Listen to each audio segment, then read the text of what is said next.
Assalamualaikum. So students, welcome to my YouTube channel Knowledge for Students. So students, today we are here with class number 6.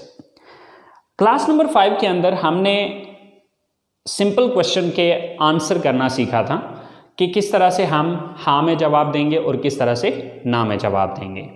I hope so आप लोगों ने try किया होगा, उसको practice किया होगा और क्वेश्चन भी बनाए होंगे और उनके फिर आगे यस नो में आंसर्स भी किए होंगे।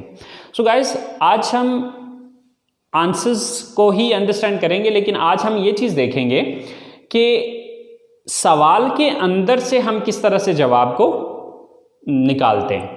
मीन टू से कि जस्ट जो क्वेश्चन हमसे पूछा गया है उसी क्वेश्चन के अंदर एक से दो लफ्ज़ों के अंदर चेंजिंग करके आप उसका आंसर किस तरह से बनाते हैं। देखिए, ज़्यादातर हमारे सवाल का जवाब हमारे सवाल के अंदर ही मौजूद होता है, जस्ट हमें एक से दो चेंजेस करके उसको आंसर में कन्वर्ट करना होता है। तो चले आए स्टार्ट करते हैं कि किस तरह से। सो स्टूडेंट्स, ये कुछ सेंटेंसेस हैं, कुछ क्वेश्चंस हैं, तो चले आए देखते हैं कि हम इन क्वेश्चंस के आंसर इन्हीं क्वेश्चंस के अंदर से किस तरह से निकालेंगे।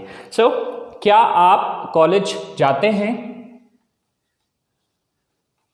Do you go to college? Okay, so now we gonna give the answer.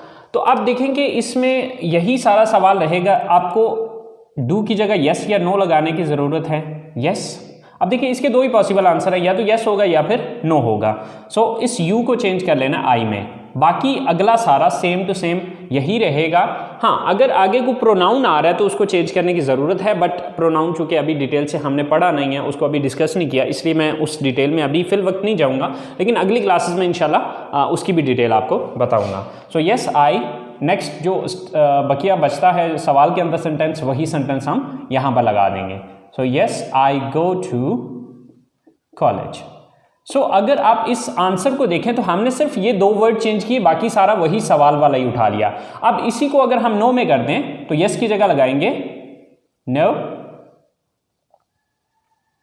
आई, और यहां पर आप डोंट लगाना पड़ेगा। No I don't go to college, क्योंकि ऑलरेडी आपको पता है कि जब हम नेगेटिव बनाते हैं तो सब्जेक्ट के बाद हम डोंट लगाते हैं। सो नेक्स्ट क्वेश्चन, क्या मैं इंग्लिश बोलता हूं? Do I speak English? क्या मैं इंग्लिश बोलता हूं? अब गाइस यहां पर एक चीज याद रखनी है कि अगर सवाल के अंदर सब्जेक्ट यू आ रहा है तो उसको आई में चेंज करेंगे, और अगर सवाल में आई आ रहा है तो उसको यू में चेंज करेंगे। सो जैसे कि डू की जगह यस, यू को सॉरी आई को चेंज किया यू में। Yes you speak English. Yes you speak English. अब अगर नो में यही आंसर करना है तो यस की जगह नो लगा दें यू, और आगे आपको पता है कि सब्जेक्ट के बाद डोंट लगाना है। Yes sorry no you don't speak English. No you don't speak English. Next question is, क्या हम क्रिकेट खेलते हैं?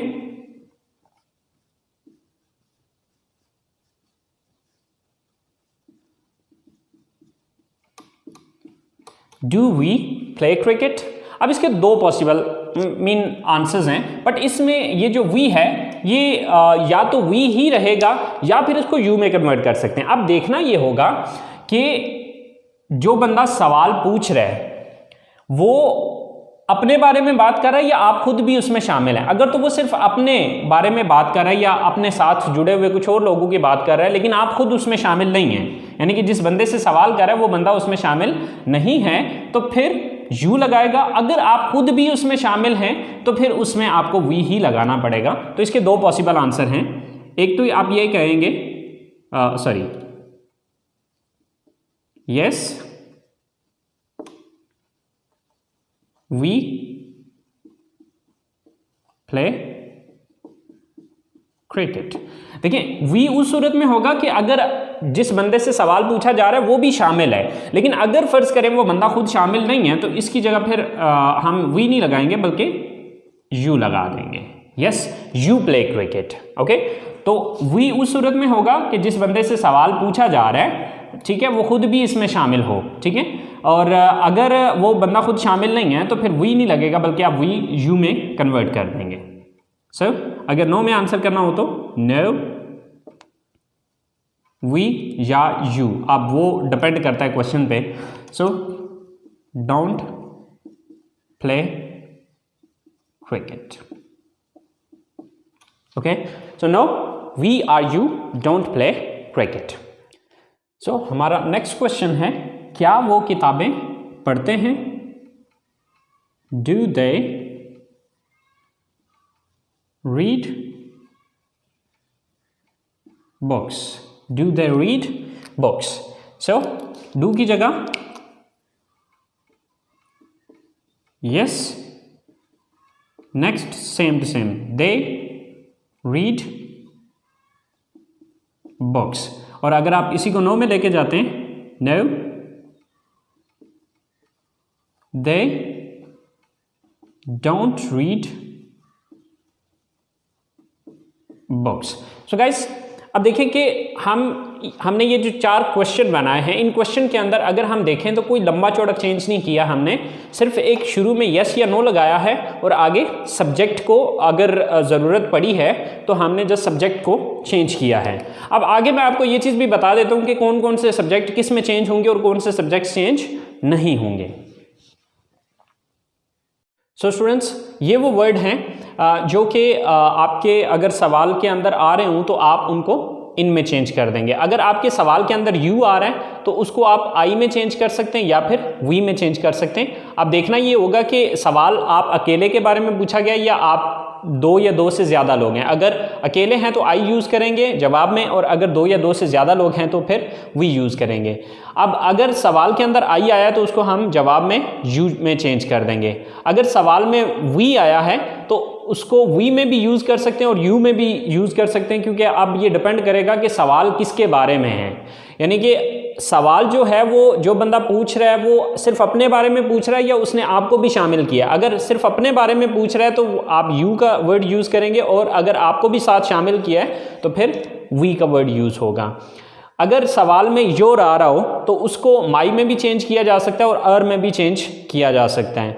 अगर सवाल में माई आ रहा हो तो उसको योर में चेंज किया जाएगा, और अगर सवाल में अर आ रहा हो तो जवाब में योर या अर इस्तेमाल होगा। स्टूडेंट्स, अगर इनमें से कोई सब्जेक्ट आ रहा है तो फिर इनको चेंज करने की ज़रूरत नहीं है, सिर्फ आपने यस या नो क्वेश्चन के अंदर लगाना है। बाकी जो अगली स्टेटमेंट है या अगला जो सेंटेंस है उसको सेम एज इट इज़ जिस तरह वहाँ पर दिया गया सवाल के अंदर बिल्कुल सेम टू सेम वही आपने इस्तेमाल करना है। सो आई होप सो स्टूडेंट्स, आप लोगों को इस बात की समझ आ गई होगी।